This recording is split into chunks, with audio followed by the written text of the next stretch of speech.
Hey guys, welcome back to the channel. This is Dr. Mindbender, and today we're going to be going over the Lego Daily Planet MOC that you see in front of you. I wanted to give you guys a quick look at my very small Lego city that I have and some of the builds that I have. This Daily Planet is probably about 2 years old. It's gone through a few iterations. I'm probably going to be changing some things out during the course of this video series. But I wanted to show you guys how it looks, what's inside. Each floor is articulated, and give some shout outs and some credit to people that definitely were instrumental in the building of this. The first one being Bevin's bricks.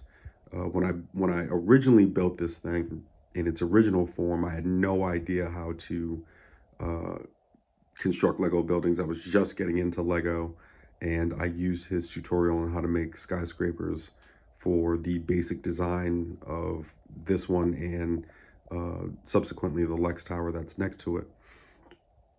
But without that video, I probably would not be here. So just want to give you guys a quick look at this. And again, thank you to Bevin's Bricks, for the video. Couldn't have done this without you.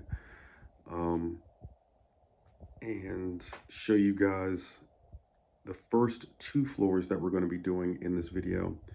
But I'm going to zoom in on this thing. We're going to get a little bit closer and show you guys a few of the features on this.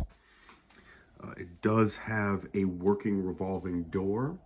However, because of the pressure that's on top of it, it doesn't turn as freely as it should. So that's something that we're probably going to be fixing during the course of this video series.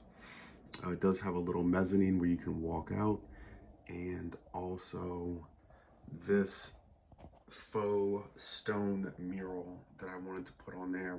I got the inspiration from this from the Superman Returns version of the Daily Planet, and it has like a stone facade out front of the building. This Daily Planet sign is actually removable. It's just held on with some snot bricks on each of the inside of the floors. These base plates are the 64 by 64 stud plates. They're reinforced with a layer of, just base plates, regular base plates, to give it some structural integrity. And then each floor is, has some tiling on top of that. This second section is just a regular 32 by 32 base plates, and then 16 by 16 base plate for this atrium, and then the globe, which we'll be discussing at a later video. But I wanted to give you guys just a quick look. This eagle is actually from what's that called? Lord of the Rings, one of the giant eagles. And here's Perry White and the American flag.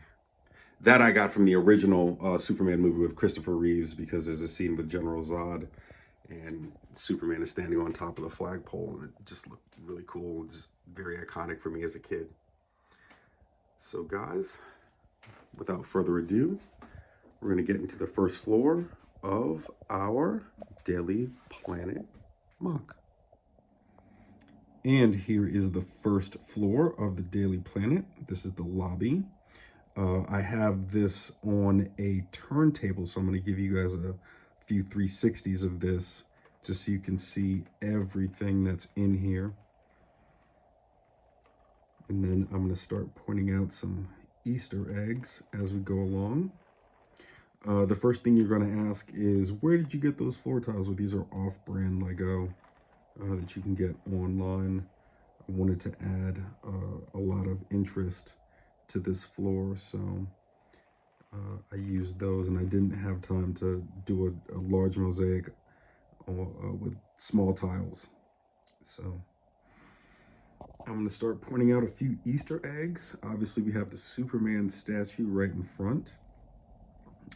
This figure right here is actually the Barbara Gordon police officer figure. If you look on her hand, she has a little bat signal sign.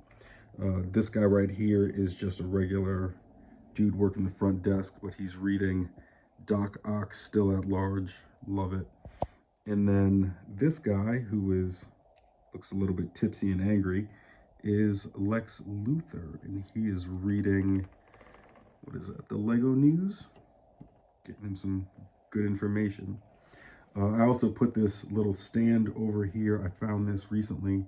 I wanted to add this, but I just figured since it was a lobby, it would be a nice addition, you know, have a place where people can take pictures and things like that. But on the back wall, there are a ton of newspapers. I wanted to try and add as many Easter eggs as possible. We have Detective Comics, there's some Ninjago, there's the Daily Bugle, there's some Itchy and Scratchy, Daily Prophet, and of course some Daily Planets and Gotham Gazettes. So that is as much as I could fit in there. And again, this is pretty old, so the design on this is pretty old. But we'll probably be changing some of that as we go along. There's also some newspapers over here by the door. No crime. Most of them are just Daily Bugles and Ninjagons. And then the display behind the security guard, I was going to put little pictures of, like, you know, different pictures of the different floors of the building, so it would look more like a security camera setup. But I have not gotten around to printing those out yet, so that'll be something that happens in the future. But this is the first floor, the lobby of the Daily Planet, and we're going to be switching to the second floor. And here we have the second floor of the Daily Planet, which is a conference room, as you can see. Again, floor tiles are not Lego. They do not have anything like these designs. These are off-brand Lego, which you can find online. But there's a conference table, and I'm going to show you this real quick before I do the spin around. The Flash Barry Allen chasing Earbard Thawne around the room. I wanted to do a little scene kind of on each floor where he's chasing them around. So you're going to be seeing a lot of flashes and reverse flashes throughout the Daily Planet, but I'm going to do the quick 360. You guys can see the conference table and people just working. Obviously the bookshelf in the back, which I will talk about in a second, but a little coffee machine over here, which I absolutely love, and a small recycling box. Always remember to recycle, kids. Save the planet.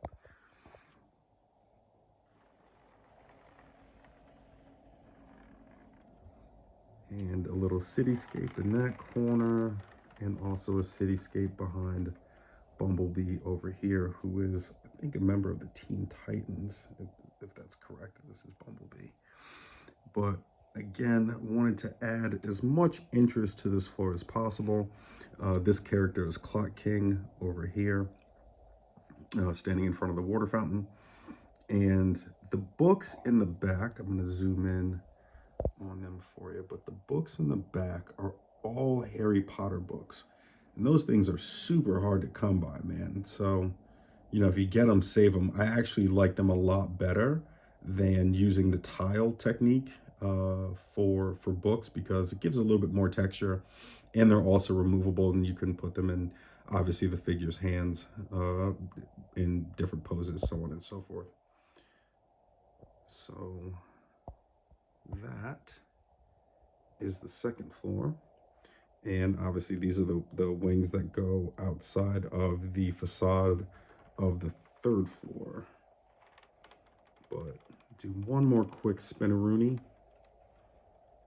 We've got a photographer over there, somebody sitting at the table taking notes. Somebody left their cell phone right there. But I thought this is really cool. This is one of my favorite floors in the Daily Planet.